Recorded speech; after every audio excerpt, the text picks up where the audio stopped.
너희는 육체를 따라 판단한다. 사람이 정한 기준으로 판단한다. 자기 자신이 기준이다. 주님께서 그렇게 말씀하셨습니다. 그리고 나는 아무도 판단하지 않는다. 주님께서 아무도 판단하지 않는다 이렇게 말씀을 하십니다. 그러면서 덧붙이는 말씀입니다. 15절 말씀이 주된 말씀이고 16절 말씀은 부연된 말씀인데, 만일 내가 판단해도 내 판단이 참되다. 나는 판단하지 않는데 혹시라도 내가 판단할 일이 생긴다면, 판단한다면 내 판단은 참되다 이렇게 말씀하십니다. 참 겸손하신 하나님이시죠. 하나님이신데 아버지와 나는 하나라고 말씀하셨는데, 우리 주님께서 내가 혹시라도 판단할 경우가 생긴다면 그 판단은 참되다라고 말씀을 하십니다. 내가 옳다, 내 판단이 참되다 이렇게 말씀을 하고 계십니다. 이것으로 인하여서 이제 난리가 나죠. 그 뒤에 이렇게 쭉 읽어보시면 네 아버지가 어디 있느냐, 도대체 네 출처가 어디냐 이렇게 말하게 되는 이유는, 이 바리새인들과 종교 지도자들이 주님의 신적인 기원을 알지 못해서, 우리 주님께서 어디로 말미암고 어디서 오셨는지를 알지 못하니까 거짓 메시아에 불과하다. 30대 초반에 저 갈릴리 출신 동네 나사렛에서 난 사람이 저렇게 사람들을 막 끌고 다니고 인기가 있고 그리고 거침이 없고 기적을 많이 베풀고 하니까 아주 못마땅하게 여겨서 육체를 따라서 사람이 정한 기준으로 예수 그리스도를 판단하고 비판하고 헤아려서 영접지 아니하더니 죽이려 하다가 결국은 죽게 되는, 죽이는 그런 사태까지 이어지게 되거든요. 세속적인 원리로 사람을 판단하면 결국은 하나님도 죽이게 된다는 겁니다. 세속적인 원리대로 살게 되면 메시아도 알아보지 못한다는 것입니다. 종교라고 하는 잣대로 잘 숙련된 최고의 민족이죠. 하나님이 오시면 탁 영접해야 될, 하나님 앞에 1.1획도 오류가 있어서는 안 되는 사람들인데 그 사람들이 그렇게 무너진 것입니다. 이 세속적인 잣대라고 하는 것이 우리가 생각하고 있든 못하고 있든, 의식하든 의식하지 못하든 우리를 잠식하고 있고 우리를 장악하고 있습니다. 우리의 가치관, 우리의 판단, 우리의 생각, 이 모든 것에 이 문화적인 가치가, 문화적인 잣대가 밑에 깔려 있는 것입니다. 서구 사람들하고 우리나라 사람들하고 왜 다른가? 왜 같은 1시간이면 비행기로 왔다 갔다 할 수 있는, 옛날 같으면 많이 걸렸지만 중국하고 일본하고 우리가 있는데 왜 이렇게 삼국은 완전하게 다른가? 겉으로 봤을 때 유럽 사람들이 동아시아 지역에 있는 사람들 다 동양인이라고 생각하는데 왜 우리는 중국 사람도 아니고 일본 사람도 아니고 우리인가? 그것은 우리 밑에 깔려있는 그런 복선들, 문화적인 그런 가치 판단들, 이러한 것들이 다르기 때문에 그런 것이죠. 때문에 육체를 따라서 사람을 판단한다라고 하는 것은 위험합니다. 우리 몇 주 전에 일본에 가서 일본 사람들이 차려준 음식을 먹어봤는데, 그 사람들은 밥을 먹을 때 밥 공기를 땅에다 두지 아니하고 들고 먹습니다. 공기를 들고 밥을 먹지요. 우리는 밥 공기를 밥 앞에다 두고 밥을 먹고요. 왜 밥 공기를 드냐고 했더니 존귀한 인간이 밥한테 고개를 숙일 수가 없어서, 존귀한 인간이 밥한테 고개를 숙일 수가 없어서 밥그릇을 들고 고개를 안 숙이고 먹는다는 거예요. 그런데 그것도 어떻게 보면 아주 타당한 이유입니다. 근데 우리 사람들은 밥을 존경하지는 않지만 밥을 먹을 때마다 사람들을 생각하는 거죠. 88번 손이 가는 그 정성을 생각하여서 귀하게 음식을 대하고 그래서 고개를 숙이고 밥을 먹습니다. 이게 좋고 저게 틀리다라고 할 수가 없다는 것이죠. 일본에 가면 일본 사람들이 하는 식으로 하는 것이 정상입니다. 안 하면 이상하게 생각하는 거죠. 우리가 만약 우리 손주들이 어느 날 밥 먹고 있는데 밥그릇을 딱 들고 먹는다 그러면 한국에서는 왜 밥그릇을 들고 먹느냐 이렇게 말할 것입니다. 이런 것처럼 우리가 생각하든 생각하지 아니하든 우리의 마음속에, 우리의 생활 속에, 우리의 판단 속에는 이 문화적인 가치가 오래도록 DNA처럼 우리 속에 이렇게 쌓여서 축적이 된 것입니다. 그냥 태어난 지 3개월밖에 안 되고, 그리고 아직 초등학생인데도 그런 가치관들에 자꾸 길들여지게 되고 그런 분위기 속에 있다 보면 그렇게 판단하게 되는 것이죠. 그렇기 때문에 우리 주님은 지금 8장이신데 7장 26절에서 24절에서 외모로 판단하지 마라. 겉으로 드러나는 것으로 사람을 판단해서는 안 된다. 외모로 판단하지 마라. 이렇게 말씀을 하셨습니다.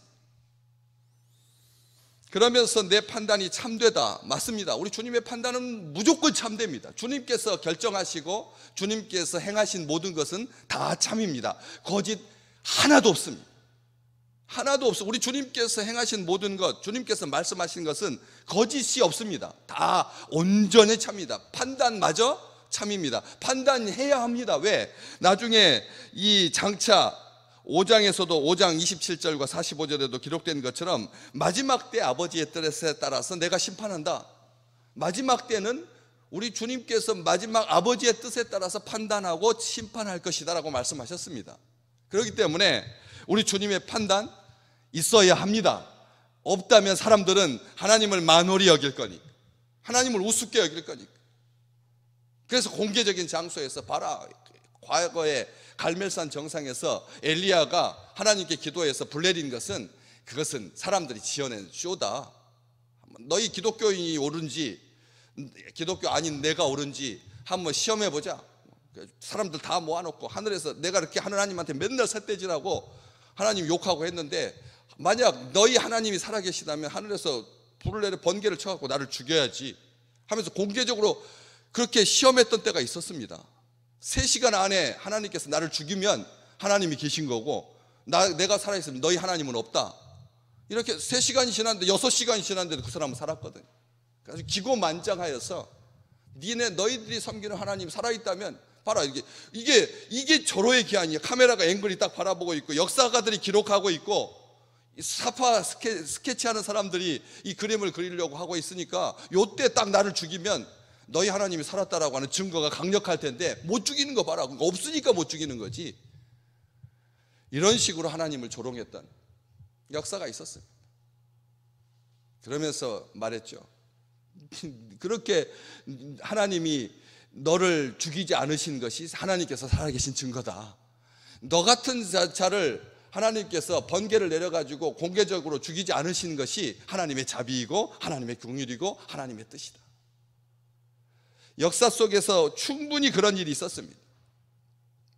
그렇기 때문에 주님께서 판단하시지 않으면 사람들은 기어오르게 돼 있고 사람들은 하나님을 우습게 여기게 되어 있습니다.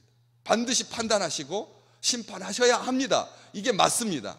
근데 주님은 판단하시지 않는다라고 하시면서 내 판단이 참되다 하시는데 그 뒷말이 조금 더 웃깁니다. 우리 주님께서 하시는 말씀이 내 판단이 참되다, 나를 보내신 이가 나와 함께 계신다.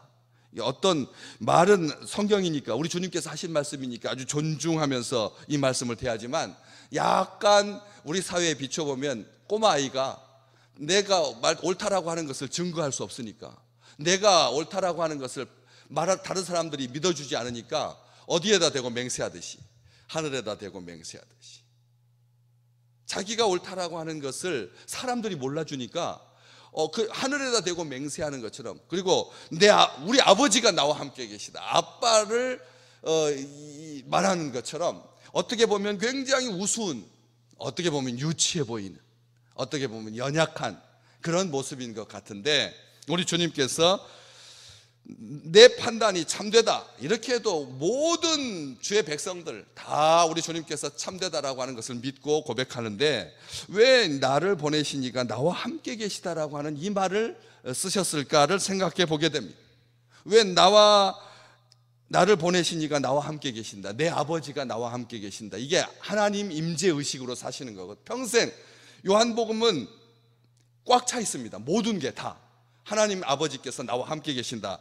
내 양식은 아버지의 뜻을 행하고 그 일을 온전히 이루는 것이다.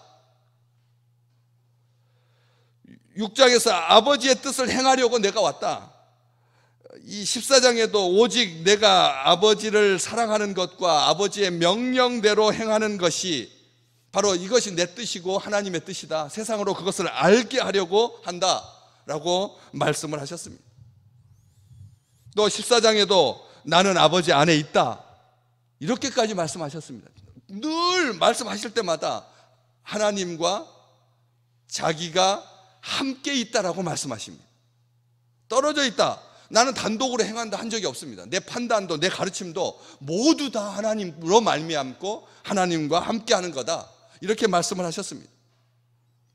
15장에도 내가 나를 보내신 아버지의 계명을 지켜서 그의 사랑 안에 거하는 것 같이 너희도 계명을 지켜라. 너희가 내 안에 있을 것이다. 내가 너희 안에 있겠다 말씀을 하셨습니다.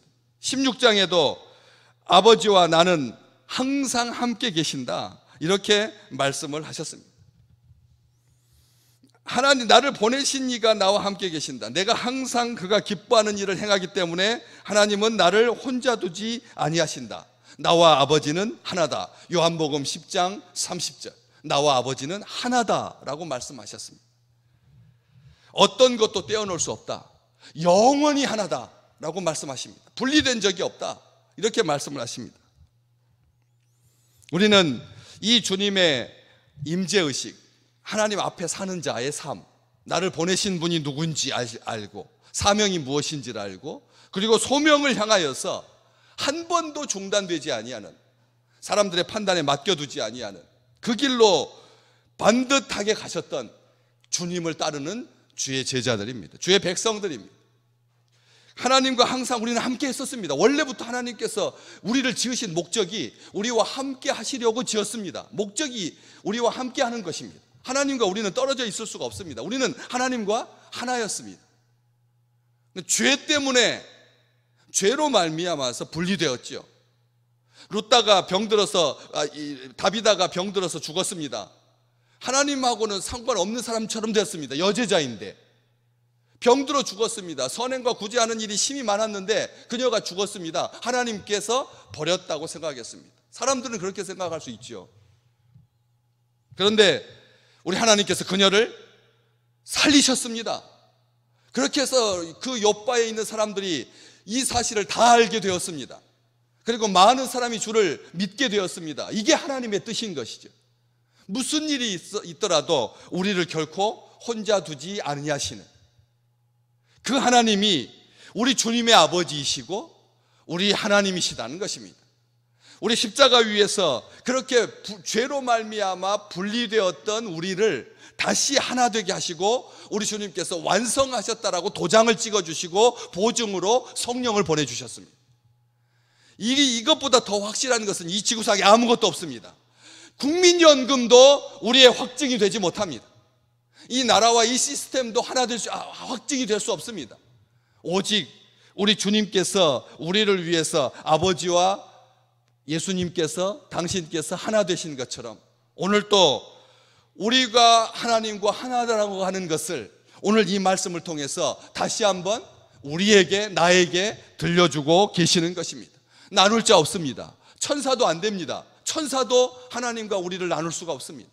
환경은, 오늘의 내 느낌은, 오늘의 내 감정은 우리를 하나님과 나눌 수가 없다는 이 영원 불변한 하나님의 크신 사랑 가운데서 오늘 또 기쁘게 거하시는 복된 날이 되시기를 주님의 이름으로 축복합니다.